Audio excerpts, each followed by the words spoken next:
see the previous video, I am taking a look at these two new limited edition gold sets from US Games. The previous video was the Waitsmith, and this is the Harris Crowley Thoth Decorino. And let's see, it comes in this cobalt blue box, which I really like. The colorations they've chosen are quite nice. So it says, Aleister Crowley's Thoth deck maintains a worldwide following for both its striking Art Deco beauty and its rich depiction of occult knowledge. Lady Frida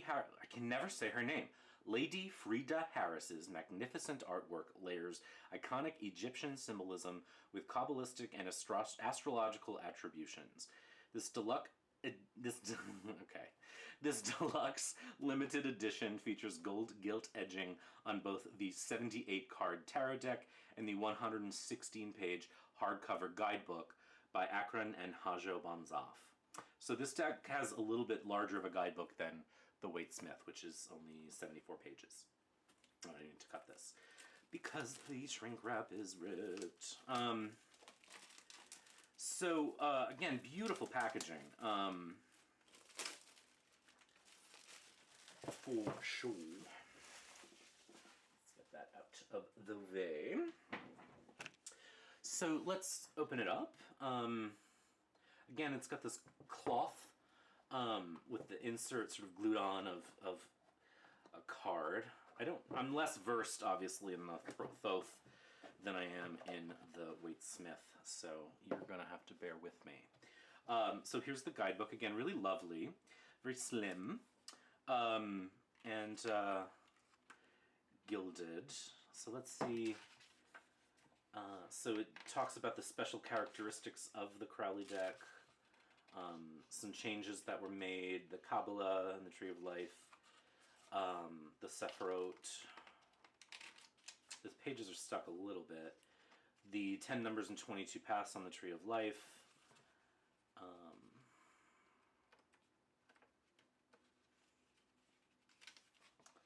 And then it goes through the majors.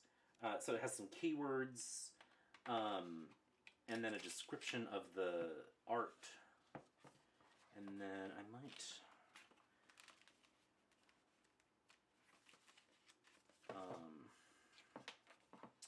yes, there are some spreads in the back. The pages do kind of cling as the gilding. But it just goes through the cards. And then it's a large edition. So this kind of looks like the larger US Games edition. Unlike the Waitsmith cards, there's no gold on the back here.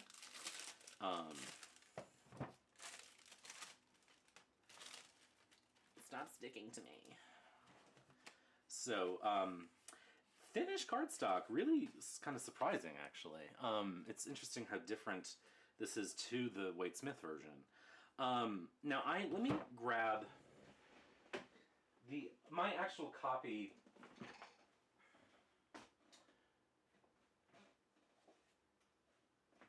I just want to compare the coloration.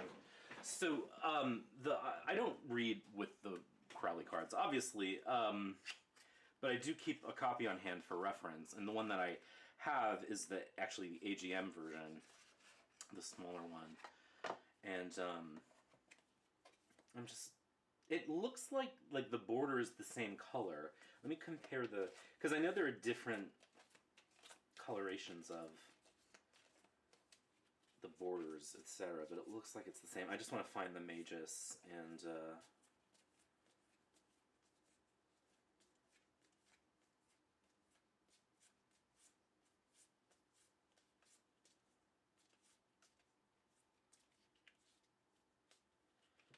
you know, it's always the way. You can't find the one you want.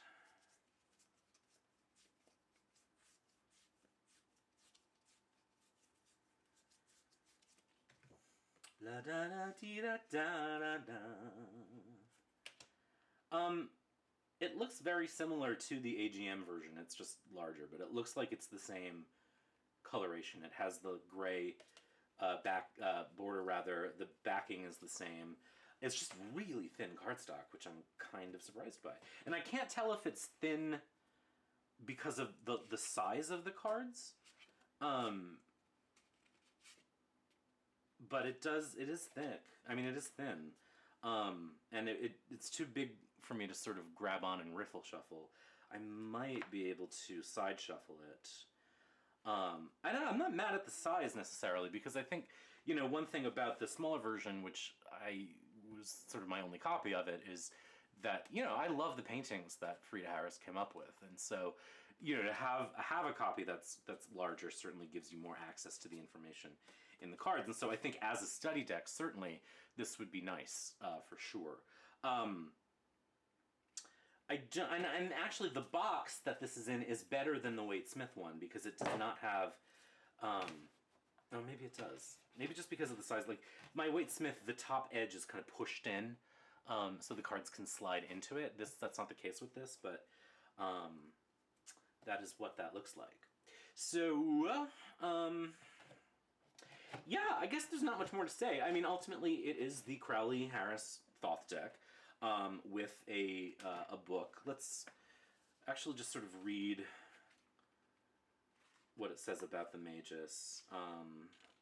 So the keywords included here: instinct, assertiveness, self-realization. The guiding principle is I want. Light, activity, strength of will, vital energy. Shadow, aggressiveness, egoism, misuse of power. The quality is drive, impetus, and energy.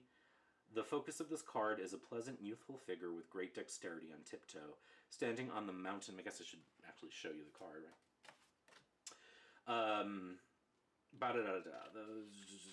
Standing on the mountain of the unconscious and juggling with diverse symbols floating around it. His ankles are encompassed by a giant pair of wings, symbol of Mercury, balancing the youth in his enraptured, exaggerated pose. An enraged ape climbs out of the lower region. A golden net of rays spreads over the entire card and disappears into the background. Behind the back of the figure is a triangular space left open, allowing a glance into the imagination beyond rational thought.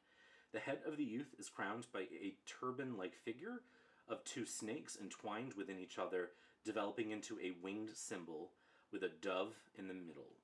Archetype, the procreating masculine or the heavenly father.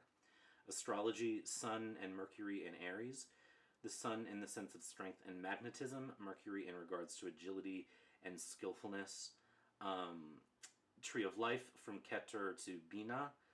Mercury is the path leading from Keter to Bina, the understanding, and thus he is the messenger of the gods, represents precisely the lingam, the word of creation, whose speech is silence. And that's actually, that last part's a quote from Crowley. So there you have it. This is the gold edition, limited edition, Aleister Crowley, Lady Frida Harris Thoth deck from US Games. Coloration looks just like my copy of the AGM. It is quite large. Cardstock's pretty thin. But again, a nice gift, certainly for someone who is a lover of this deck. And that's that. So I hope you take care, and we'll talk soon.